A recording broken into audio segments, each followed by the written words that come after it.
Boa noite a todos, sejam bem-vindos a mais um live show. Hoje aqui já em contagem decrescente para o halving, faltam 2 dias, 18 horas, 53 minutos e 40 segundos. Este dia simbólico que acontece apenas de 4 em 4 anos e que tem um grande significado para a comunidade cripto. Isto porque sempre que há este halving há um desequilíbrio na relação entre a oferta e a procura, sendo que desse desequilíbrio, ou seja, como a produção dos mineradores passa para metade, um mercado que antes do halving está em equilíbrio passa depois do halving a ser lá introduzido um fator de desequilíbrio, que é justamente a oferta perante a mesma procura, a oferta desequilibra-se caindo para metade. E portanto Adam Smith explicaria o melhor do que eu, mas o resultado é aquilo que vos vou mostrar justamente aqui nestes gráficos. Portanto, eu já tenho aqui o gráfico da Bitcoin no time frame semanal, ou seja, o time frame semanal, portanto o gráfico semanal. O que é que significa o gráfico semanal? Significa que cada uma destas velas verdes e vermelhas tem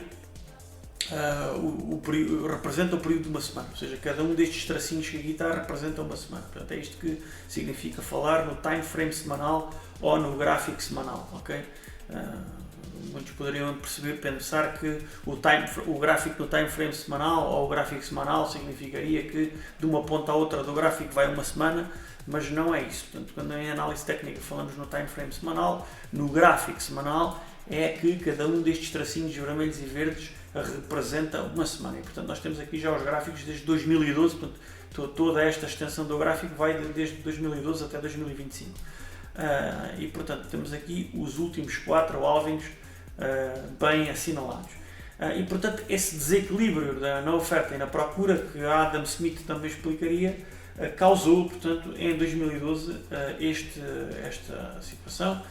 Portanto, nós tínhamos o mercado estabilizado em torno dos $7 por moeda, portanto, ora ia acima, ora ia abaixo, ora ia acima, ora ia abaixo. Portanto, ao longo de um ano houve aqui muita volatilidade, mas sempre revolvendo à volta de uma mediatriz dos $8. Poderia até pôr aqui um pouco mais abaixo, dos $6, por exemplo. Pronto, isto também não é... E nós chegamos depois ao halving, e quando chegamos ao halving o preço da Bitcoin estava nos $12, e a partir do halving, quando se dá esse desequilíbrio na oferta em relação à procura, depois o que acontece é que a Bitcoin vai dos $12 ao longo dos 12 meses seguintes, portanto, dos $12 durante 12 meses ela vai dos $12 aos $1000, ok? Portanto, há uma valorização de cerca de 100 vezes resultante desse desequilíbrio.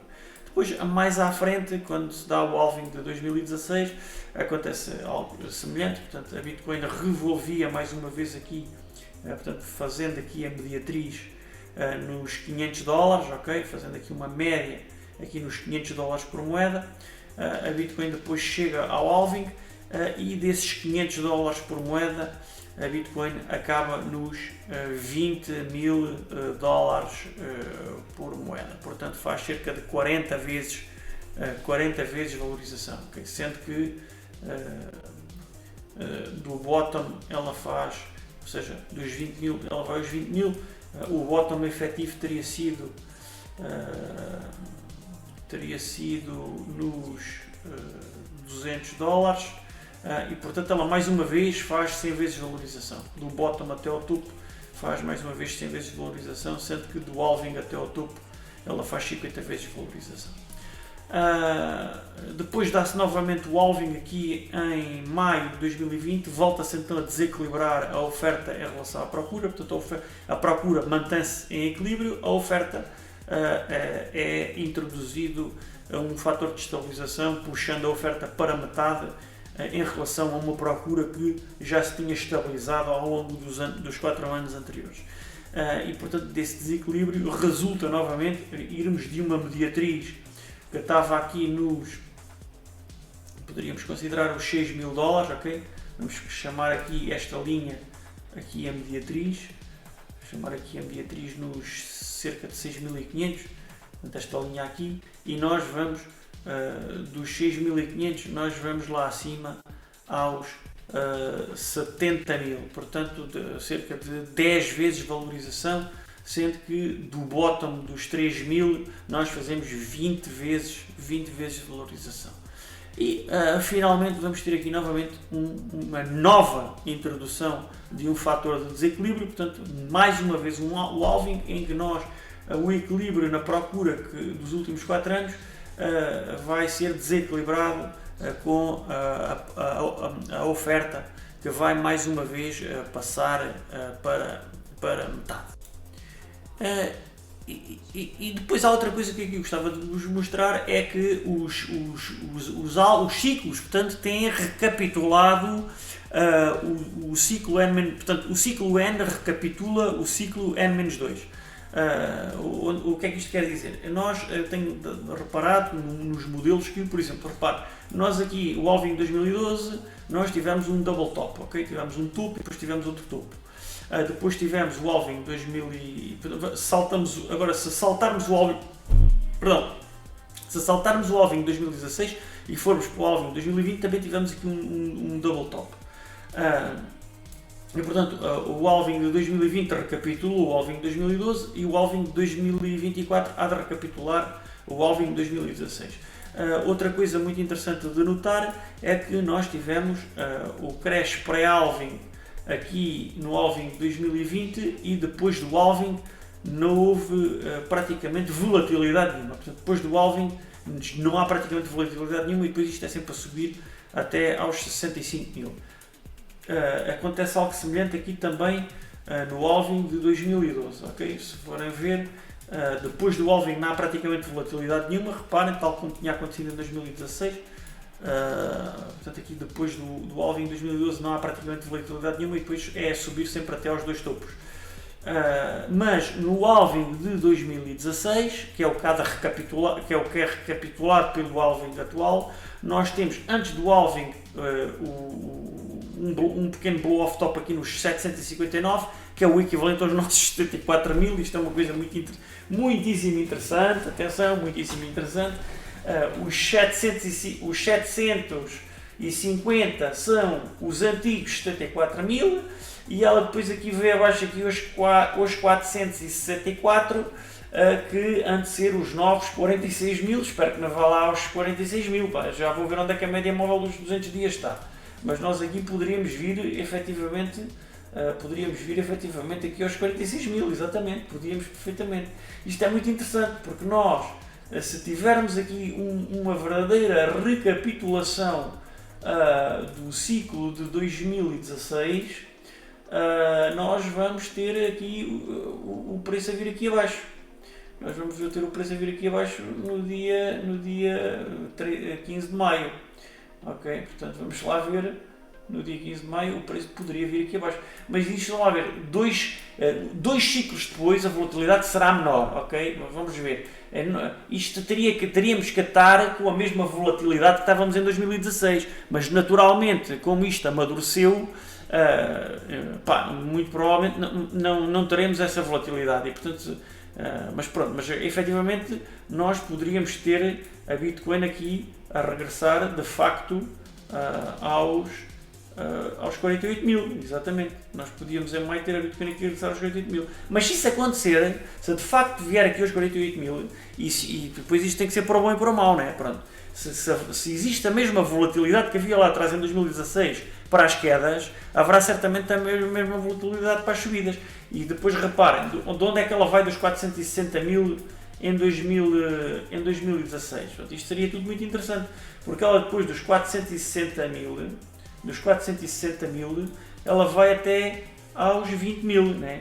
E portanto, 20.000, portanto 20.000 é 40 vezes, né? Portanto, fazemos aqui 40 vezes. Ora bem, se nós fizéssemos 40 vezes, se nós de facto fizéssemos 40 vezes os 50.000 dólares, né? Portanto, se nós fizéssemos 10 vezes os 50.000 dólares, íamos aos 500.000. Se nós fizermos 40 vezes os 50.000 dólares, vamos aos 2 milhões de dólares por moeda, né? Eu penso que não estou a fazer mal a conta. Portanto, 50.000 vezes 10 é 500.000. Portanto, vezes 4 é 2 milhões. E portanto, isto vai ser um bom indicador de como é que estamos em termos de volatilidade, né? Se de facto ela cair aqui à média móvel dos 200 dias aos 50 mil, antes de ir ali aos 150 mil, significa que nós a Bitcoin mantém-se rija, mantém-se jovem relativamente à volatilidade, né? Mas, por exemplo, se nós, em vez de irmos ali abaixo agora aos 40 mil ou aos 50 mil, formos só aos 60 mil, né? Ou já tivermos ido aos 60 mil e já não passarmos disto, né? Então, em vez de irmos aos 2 milhões, se calhar só vamos aos 200 mil ou aos 300 mil. Né? Portanto, cair aqui abaixo é bom sinal, significa que a Bitcoin mantém toda a sua pujança em termos de volatilidade, porque nos interessa essa volatilidade depois, embora aqui seja nefasta, depois ela lá mais à frente torna-se benéfica, né? Pronto. E portanto não tenham medo de ver a Bitcoin cair aos 46 mil, porque se ela pode cair aos 46 mil também pode fazer os mesmos, significa que pode ter o mesmo performance que teve aqui em 2016, né? Reparem, nós queremos que ela faça exatamente isto que fez aqui em 2016, né? Isto é o que nós queremos que a Bitcoin faça. Reparem o que é que a Bitcoin fez aqui em 2016, né? E estava nos 77, que é o equivalente ao que foi agora aos 74 mil, portanto 774 é o mesmo, é 7774, é nos 7, né? Pronto, 70 mil e aqui estava nos 700. E depois, depois dá-se o halving, e depois, 1, 2, 3 semanas depois do halving, ela cai aqui abaixo aos 470. Aos 470, que seria os nossos 47 mil ou 50 mil, por exemplo. Ela podia ir aos 50 mil, era fantástico. Vinha aos 50 mil, mas depois, então, mas se tem a mesma volatilidade aqui, depois também vai ter a mesma volatilidade aqui, né? Depois também queremos, é suposto, depois se faz isto, também faz isto, né? Pronto. É importante ali, e portanto nós irmos aqui à frente, portanto, o que é que, e já agora vamos ver aqui, vamos tentar imitar o gráfico também para ver em tudo semelhante. Nós depois começamos a subir, temos a primeira correção, portanto o halving é em julho, portanto é 2 maio, portanto, abril, maio, junho, é cerca de 3 meses adiantado o que foi agora, né? Portanto, nós temos a primeira correção em dezembro, portanto 26 de dezembro, portanto seria 26 de novembro, 26 de outubro, 26 de setembro. Portanto, em setembro teríamos a primeira correção. Vamos ver se é isso que eu fiz aqui. Eu julgo que já tinha feito este exercício e portanto é em setembro que eu depois calculo a correção. Exatamente, está aqui, correção, ok? Está aqui a primeira correção. Dos 150 mil vimos aqui abaixo aos 90 mil. Eu pus aqui 150 mil, que seria cerca de 2 vezes e meia o valor agora, mas nós indo ali atrás vamos tentar recapitular o ciclo com a mesma volatilidade. Portanto, nós aqui em 2016, portanto, no halving, portanto aqui dos 50 mil, depois íamos aos, exato, isto aqui seria seria o equivalente a uns 120 mil. Pronto, então vamos por ali 120 mil, vá. Vamos por ali 120 mil. Em vez de 150 mil, vamos por aqui 120 mil. Já agora vamos fazer tudo igual, ok? 120 mil.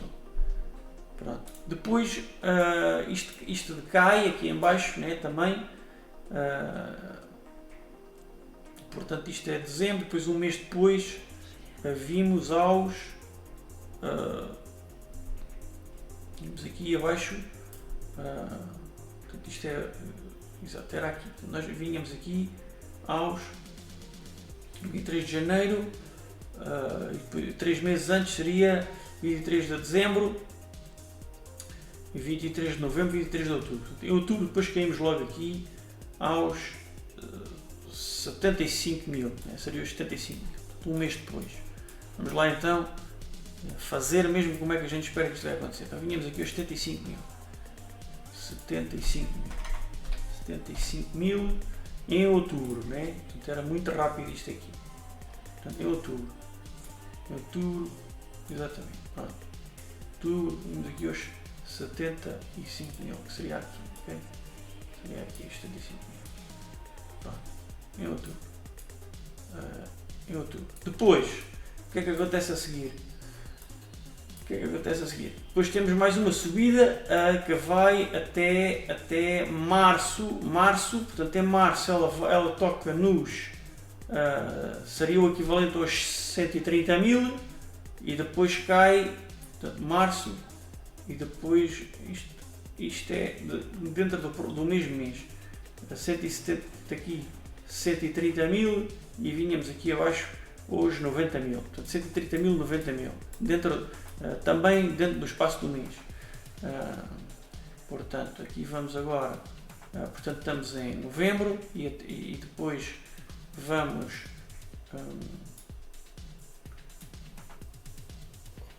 Até dezembro aos 130 mil e depois em janeiro, ok, aqui assim aos 130 mil,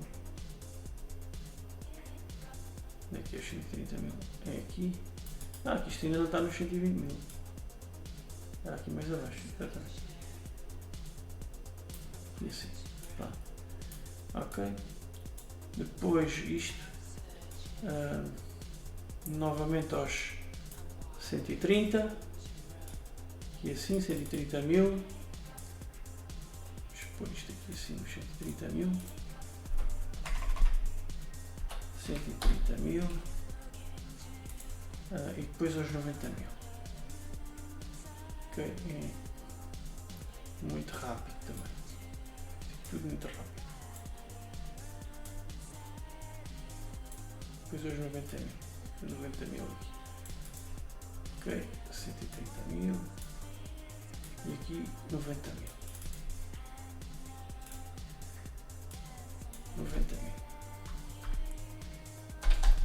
ok, e estaríamos em algures em março de 2025, deixa-me cá ver só se isto bate certo,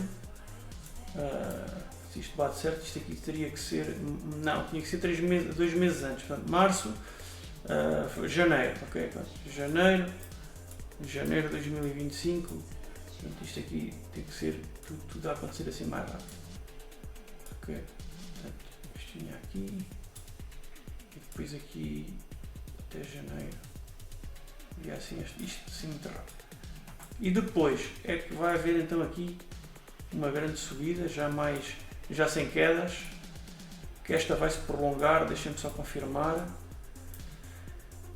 Exatamente, esta vai de março a junho, portanto, março, abril, maio, 3 meses, ok? Portanto, março, abril, maio, junho, portanto, 3 meses, portanto, até junho e depois cai em julho. Portanto, até junho vai aos 300 mil e depois havia de cair aos 180 mil. 300 mil e havia de cair aos 130 mil. Portanto, 300 mil, portanto, junho, e portanto isto seria maio, abril, ok? Maio, abril. Portanto, vamos puxar isto de abril nos 300 mil e depois maio nos 200 mil, ok? Vamos lá então. Portanto, agora aqui,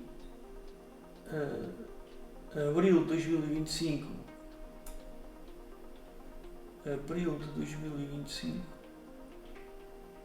exato, nos 300 mil,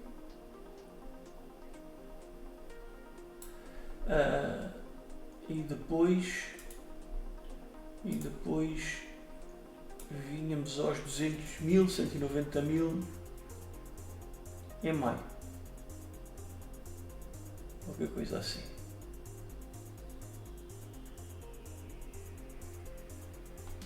Ok, vamos por aqui a vermelho. Vou ter que pôr aqui mais a resolução nisto, que é para isto estar aqui a bater certo. Ok, pronto. Então seria isto: 300 mil, 300 mil,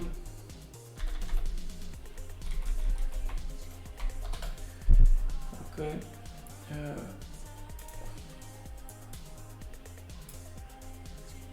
vou pôr isto aqui a branco, diminuir aqui um pouco, Pronto, 300 mil e depois havíamos de vir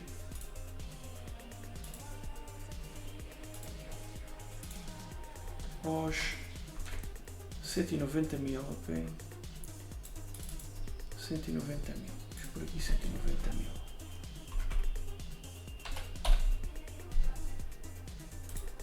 Pronto, depois o que é que acontece? Portanto, 190 mil.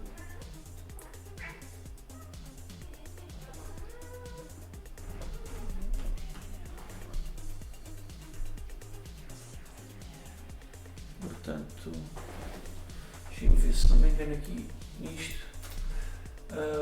Onde é que nós estávamos? Estávamos aqui já, né? Estávamos aqui. Onde é que nós estávamos? Não, nem neste Alvin. Então, estamos parvos. Está lá para trás, exatamente. Pronto, estava-me a enganar aqui. Pronto. Então, estávamos aqui nos 300 mil. Depois vimos aqui abaixo. E depois vamos novamente. Portanto, em agosto, setembro, aliás. Em setembro vamos aos 500 mil. Portanto, 2 meses antes. Setembro, agosto, julho. Portanto, agora em julho iríamos aos 500 mil. Portanto, em julho iríamos aos 500 mil. Certo? Em julho iríamos aos 500 mil. Vamos lá novamente. Portanto, agora em julho. Portanto, de maio a julho.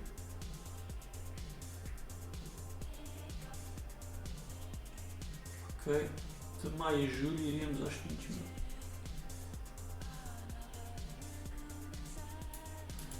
Ok. Portanto, 500 mil em julho.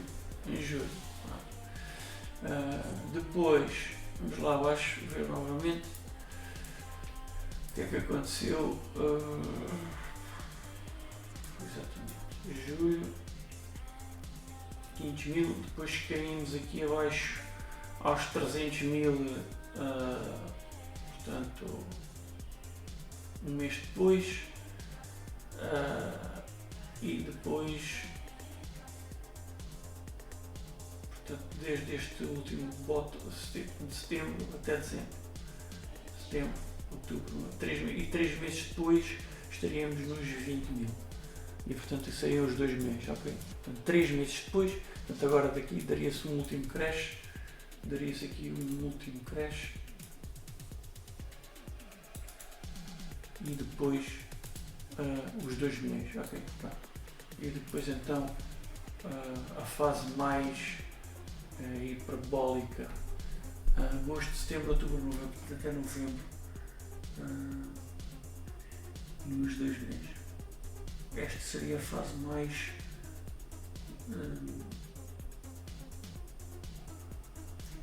até final do ano, podemos 17 de novembro, os 2 meses. Isto poderia ser a recapitulação do ciclo de 2017, ok? Então, isto e podíamos de facto ter estes 3 milhões de dólares, 2 ou 3 milhões de dólares, ok? 2 ou 3 milhões de dólares. Isto pode acontecer.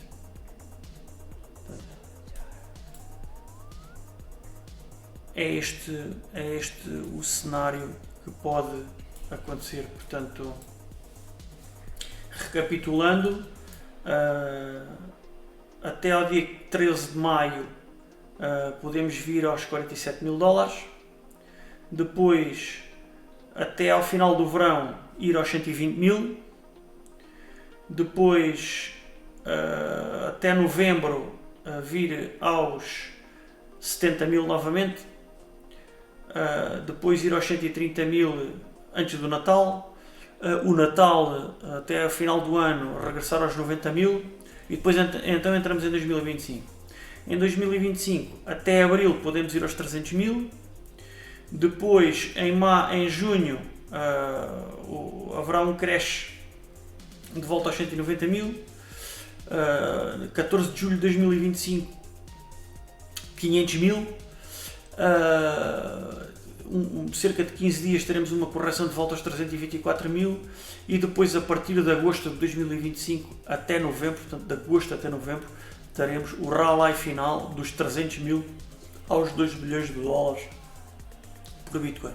Esta é uma previsão, diria, não extremamente otimista, diria bastante realista do que pode acontecer nos próximos 2 anos. Okay? Pronto.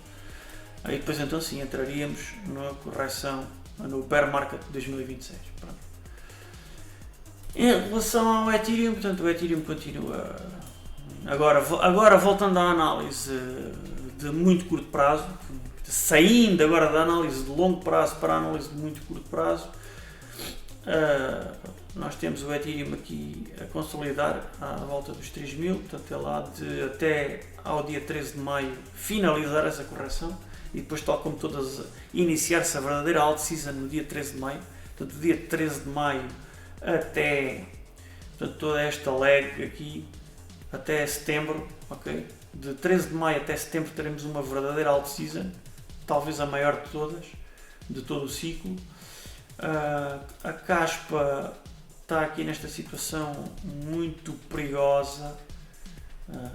A Kaspa está prestes a entrar um bear market. Isto não quer dizer que é o fim da Kaspa, simplesmente como a Kaspa teve um bull market durante o bear market e agora que nós estamos em bull market é natural que a Kaspa esteja ou entre em bear market, mas isso não significa que tenha mesmo que entrar em bear market, até porque nós podemos saltar para cima da média móvel dos 50 dias antes da dead cross, mas nós teremos mesmo que ver o preço acima desta linha azul. Já perdemos a oportunidade 1, já perdemos a oportunidade 2 e vou pôr isto aqui no gráfico diário.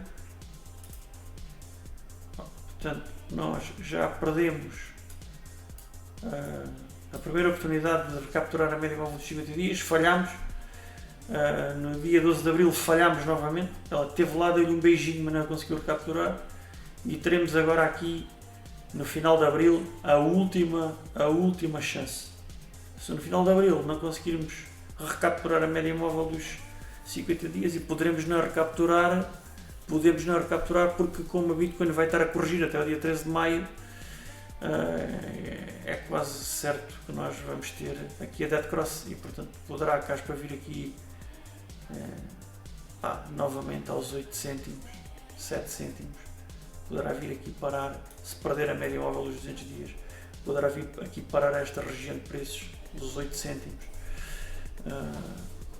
Vamos ver. Isto não é o fim da Kaspa, claramente, porque depois entrou os smart contracts e começa tudo a funcionar e aqui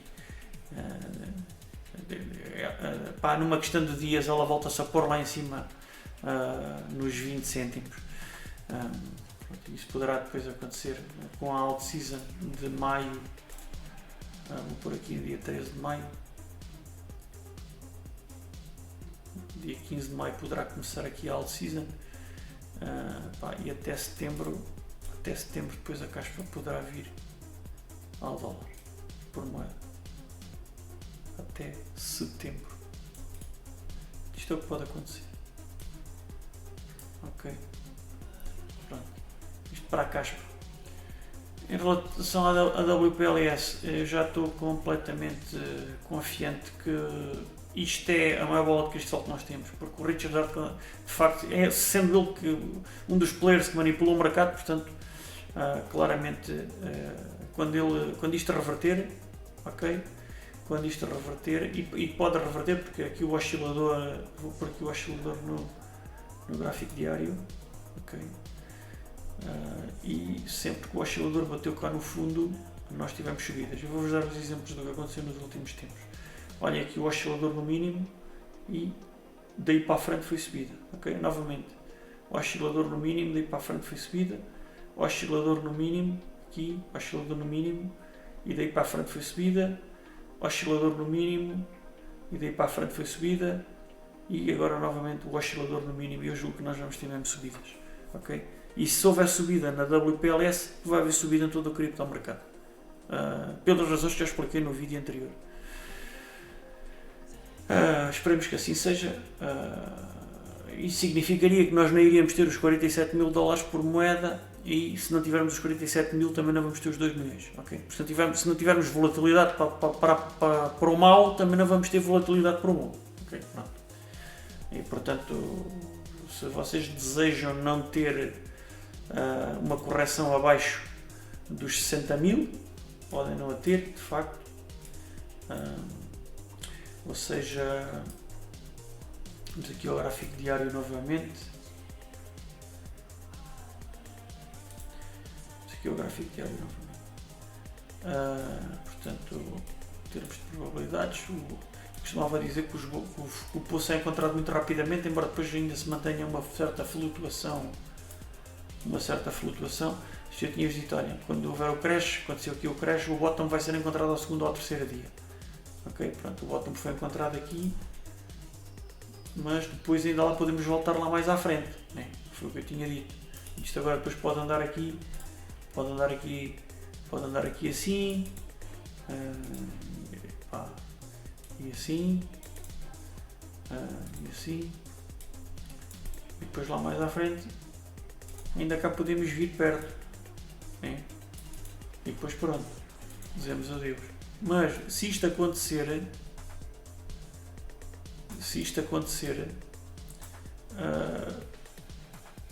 este fundo que pode ser aqui encontrado lá para o fim de abril, início de maio, é algo que já tinha sido encontrado imediatamente aqui. Ou seja, o que eu quero dizer, o bottom é logo encontrado ao fim de 2 dias depois do crash, mas não quer dizer que depois não continuemos numa progressão aborrecida horizontal, indo lá voltar novamente passado um mês. Né?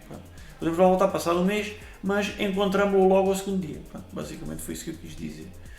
Mas se isso acontecer, se isto for de facto o bottom, os 61 mil, portanto, se nós em vez de cairmos aqui dos 74 mil para os 48 mil, cairmos apenas dos 74 mil, dos 74 mil apenas para os 61 mil, ou seja, não acontecer isto, mas não acontecer isto. Então, não havendo tanta volatilidade para a parte de baixo, também não haverá tanta volatilidade para a parte de cima. Em vez de 2 milhões, podemos ter só 500 mil ou 200 mil no topo do bull market. Portanto, vir aqui, se nós viéssemos aqui à média móvel dos 200 dias, eu penso que até não seria mal todo, mas a média móvel dos 200 dias não seria nos 48 mil, seria alguns aqui. Deixa-me lá projetar isto até o dia 13 de maio. Portanto, seria alguns aqui nos 52 mil. Nós ainda podíamos ir aqui aos 52 mil. Se nós viermos aqui à média móvel dos 200 dias, isso significa que há a possibilidade de depois no final do bull market estar nos 2 milhões. Portanto, não se assustem com isso, desejem-no até, porque significa que a volatilidade da Bitcoin mantém-se grande. Isso vale para os dois lados. É tudo por hoje. Espero que tenham desfrutado desta análise em direto. Um grande abraço e não se esqueçam de subscrever e também divulgar o canal. Grande abraço e até breve.